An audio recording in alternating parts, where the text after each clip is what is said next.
Idolo at gustong ma-meet ng bagong Little Miss Philippines si Riza May Dizon ang kapuso child star na si Jillian Ward.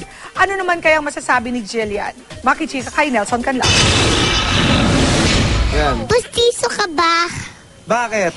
Kasi I cannot smile without you. Wow. Ganito ang eksena habang hindi pa nagtitake sa set ng Luna Blanca.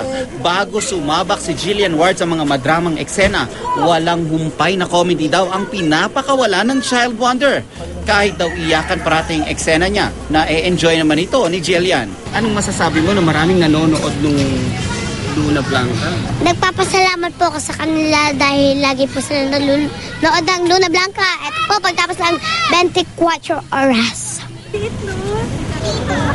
Tuwang-tuwa si Jillian habang pinapanood ang interview ni Riza May Dizon sa 24 oras. Ang cute daw ng Little Miss Philippines 2012. Sa nasabing interview, sinabi ni Riza May na idolo raw niya si Jillian sa pag-arte. Sino-sinong mga gusto mong makasama pag nag-artista ka na? Jillian Ward po. Si Tsaka si Jillian Bossing Ward? po. Bakit mo gusto makasama si Jillian?